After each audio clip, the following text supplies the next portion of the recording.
So, gentrification. The big question is, what is it? And so it's a form of urban renewal where you take or a lower class neighborhoods, which tend to have higher rates of crime and drug use, get turned into, I guess, nicer neighborhoods. This usually happens by upper middle class people moving into low income neighborhoods and displaces the original residents. So, people for gentrification tend to be city officials and hipsters. City officials tend to really like gentrification because it removes blemishes from the city in the sense that there's statistically worse areas, and because the people there are more or less forced to find a new place to live, the crime rates and whatnot for the city go down. And so people who are against gentrification tend to be people living there originally who cannot afford to live there after their area has been gentrified. So low-income neighborhoods tend to have high rates of gang violence and crime, etc. And so it doesn't make the city look good, because cities with more crime and gang violence and drug use look bad, and people don't want to go there. And from the point of view of a city, there's not many positives about low-income neighborhoods. And so their solution is that they turn the neighborhood around. And so the city invests within the neighborhood in parks, improving schools, arts, etc., which is really good. But nothing's altruistic. The city puts money in, and because they're using taxpayer money, they got to get a return on their investment. And this is very important, this idea of there's no altruism in our society. So what they also do is they give monetary incentives to people to invest in low-income neighborhoods to make it nicer. So one of the big things they do is giving tax breaks to turn old buildings, I guess refurbish them, make them hip and trendy, or they just demolish it, build new ones, etc. So,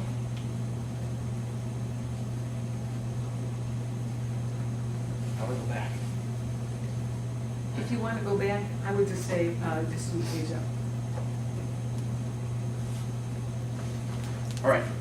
So, some of the effects it has on the government, they tend to be positive because the government tends to get a lot more money. This blinker's weird, man. We're getting the bugs worked out.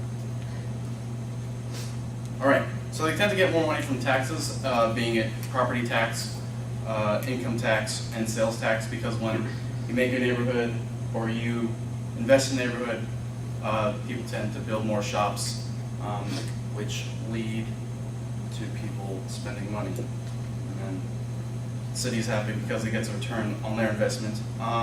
The negative aspects are no longer there, so the people who live there, everyone sort of leaves, and doesn't really, it solves the problem in the sense that they're not there anymore and it's no longer their problem.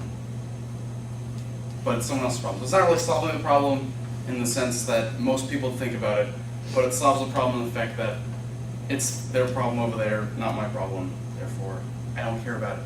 And I guess the neighborhood improves in the sense that it becomes wealthier and it attracts hipsters. So if I'm an investor and I come and I buy this building and I see there's 3 taquerias, 4 barbecue joints, $5 stores, but no specialty food store, I'm not going to put in another taqueria or another barbecue joint because there's already 3 of those and I don't want to compete with them. So I'll put in a specialty food store so other people would come in and buy my stuff because there's no other specialty food store. Or it doesn't necessarily have to be a specialty food store specifically, but something similar to that effect. So what exactly is a hipster? Hipsters really like these gentrified areas. They tend to move in right before and during this gentrification process, and there's no clear-cut definition for what exactly a hipster is. Part of being a hipster is denying the fact that you are a hipster, but they really like alternative lifestyles. They draw a lot of inspiration from beatniks, hippies, and somehow all of them are not mainstream. If you think about it, it makes no sense. The fact that none of them are mainstream, but they're all one culture. Yeah.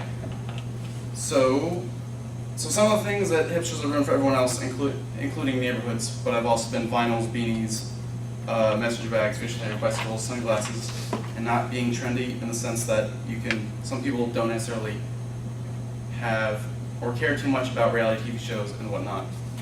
And yeah, so here's some examples of hipsters. As you can see, this guy's got a fixie bike, and sort of gives you like a big lowdown. That guy had a expletive on his hat, so couldn't be shown. So a big aspect of gentrification is supply and demand.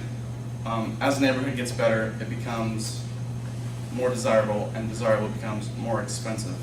And so people there can legitimately charge higher rents. So if I buy my plot of land and the area around it gets better, I don't need to charge $100 for rent. I can charge $200 for rent, and as it improves, I can go from $200 to $300 a month to $400 a month, etc.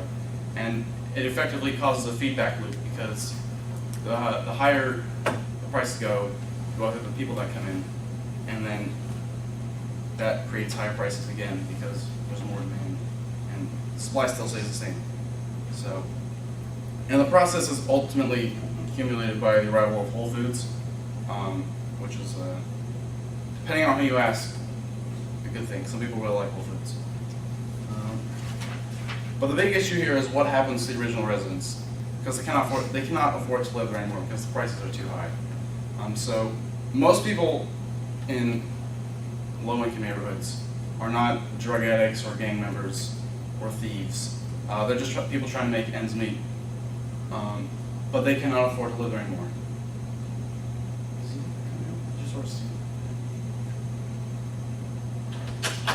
Didn't want to interrupt your speech. Oh, just So like we were just standing out there. We didn't want to interrupt it. So I think most people, they're just trying to make ends meet. Most people aren't gang members. But the real issues are not necessarily dealt with. They're just sort of swept under the rug, or the problems sort of go to someone else, and they have to deal with it.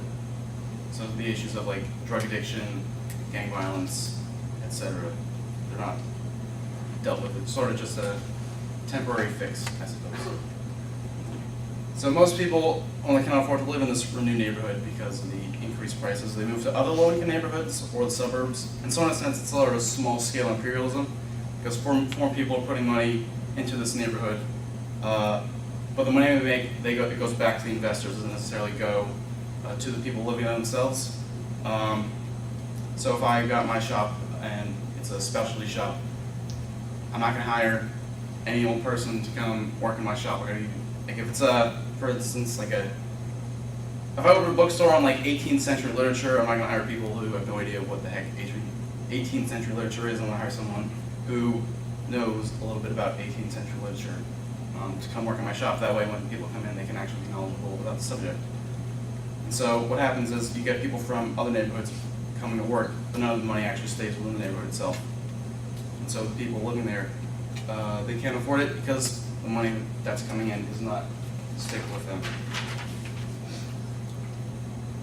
So the beneficiaries of this system are the cities, who get lots of money through increases of taxes. And even if the taxes stay the same, the amount of money coming in increases, so they still get more money. And the people who can develop the land, they get lots of money from this.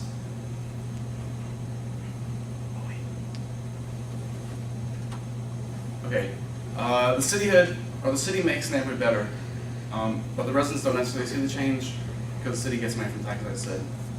And the residents, they can't afford these new changes.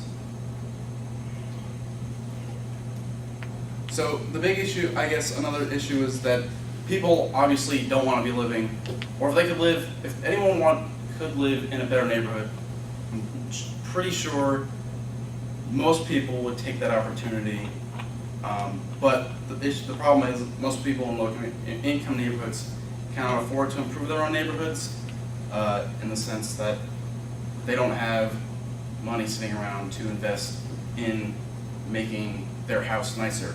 It's mostly getting food on the table, which is perfectly fine, I think. I don't understand why someone should be at fault for feeding themselves and their family. And so they're dependent on the city and investors to make their neighborhood nicer for them. And so for investors, it's an inexpensive investment because land's low, you get tax breaks, etc. And it's a relatively high reward if the neighborhood becomes incredibly gentrified and everyone's there. It goes from low-income neighborhoods to, or it becomes a low-income neighborhood to a high-income neighborhood. So it's similar to modernization theory in the sense that most third world countries are dependent on first world countries for money to modernize themselves, but they don't actually get to keep any of the benefits because the people who are investing for the countries or cities, they want to get returns on their investments. They need to make a profit.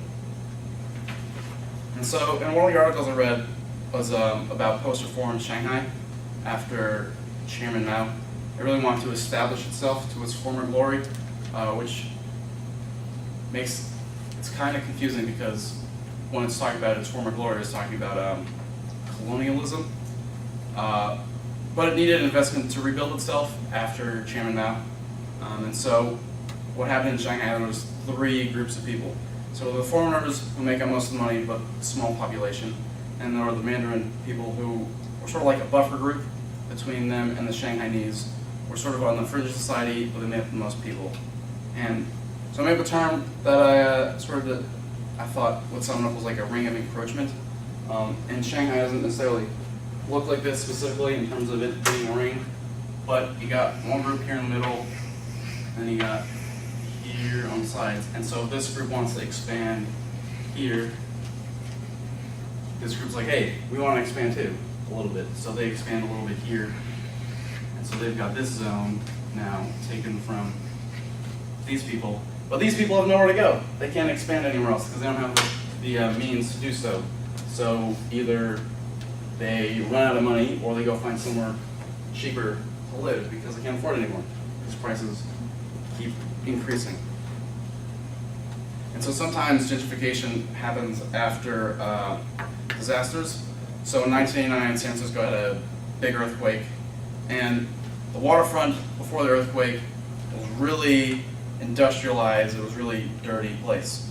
And after the earthquake, they rebuilt it. So it sits primarily on landfill that was actually from the 1906 earthquake that they just dumped into the bay.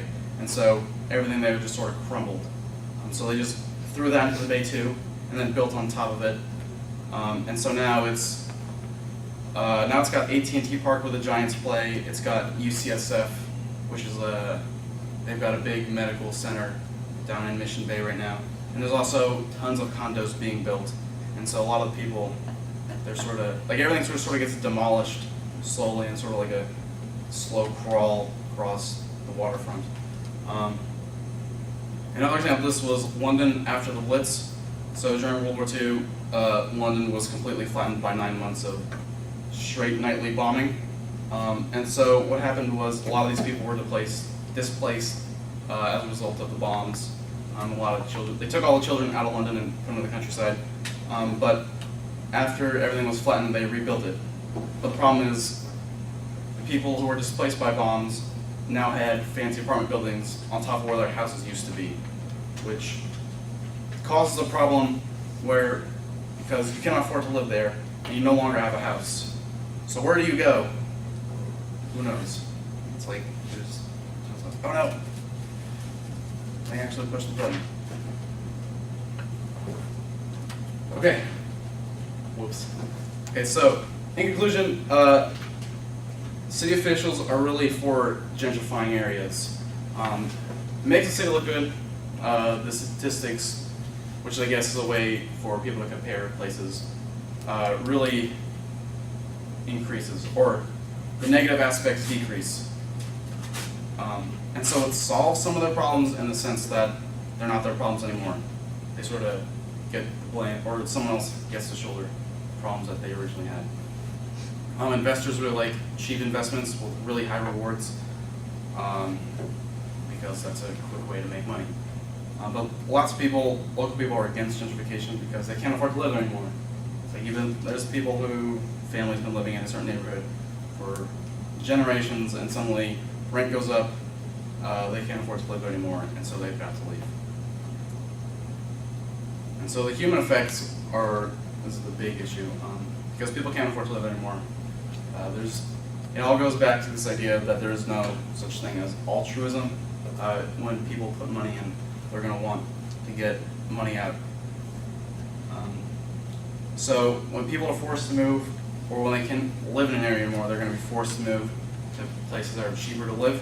And this could be on a neighborhood to neighborhood basis, or it could be from city to city, or it could be from state to state, or country to country, depending on the context and how much cheaper it is to move somewhere else. And so, like I said earlier, it's small scale imperialism, and that's not good.